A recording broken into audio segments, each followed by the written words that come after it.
When you're a young person, you're kind of like shopping for your personality. You try this outfit at school, it doesn't work, and you're like, okay, I'm not that guy, maybe I'm this guy. And that's like what it is to become an adult. Those realities are totally at tension with each other when you're young, because on one hand you want to, not necessarily with partying or something, but you want to find yourself, and on the other hand you have to find that cycle to ground you almost. And there's peer pressure, and it is a really disillusioning, crazy world out there, and you're young. I lost 18 pounds. I was supposed to be 15. Mom was worried. Like, we're from the movie where I was having sex with the peach, and then it was like, I got another movie, and she's like, great. And I was like, and I had to tell her what it was about. The movie's called Beautiful Boy. The movie's based on 2 books, Beautiful Boy and Tweak. One's by David Sheff, who's the father in the story, and the other's by Nick Sheff, who's the son, who's addicted to methamphetamine. I auditioned many, many, many times. I auditioned for the first time in not December of last year, but December of the year before that. That last callback with Steve Carell, he's just like the greatest guy in the world, right?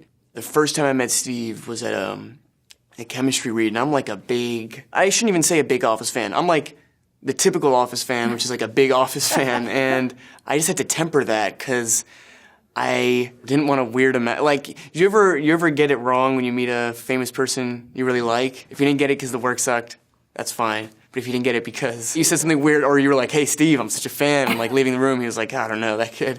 Like, so now I can be like honest about it and be like a total weirdo. And he and Amy Ryan, who's also in The Office, they're Michael and Holly, and they're my parents.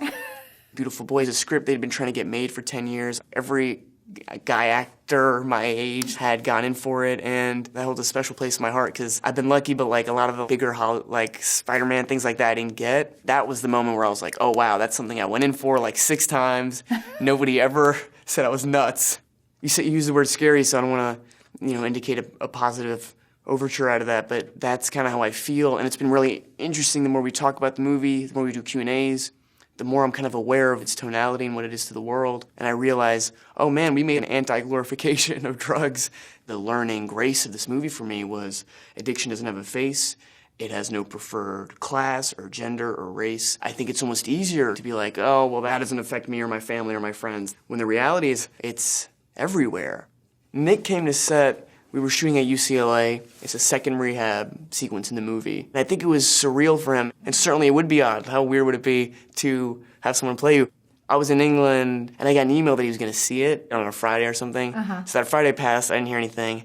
And then on like a Sunday or something, I heard he was going to see it again on Tuesday. So I thought, okay, that could be good or bad. And then I didn't hear anything, and then I heard on Wednesday he set up another screening for like that following Saturday. And I was like, okay, I don't think he hates it, because that would be masochistic to keep seeing it. It was a text that was like, hey, saw the movie, and then I gave him a ring after that, and I don't know, it's like one of these moments you're like, oh wow, this is why you do it. You can accept if people don't like your stuff, that's fair, but if he didn't like the movie, that would have been such a travesty, because it's beyond it being about addiction or drugs, it's his life, it's his story, it's his family's life.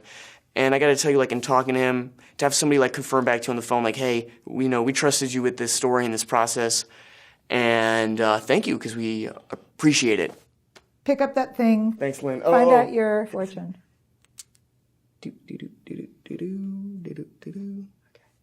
When you see something beautiful in someone, tell them it could stay with them for a lifetime. Oh, Lynn, you are just so beautiful.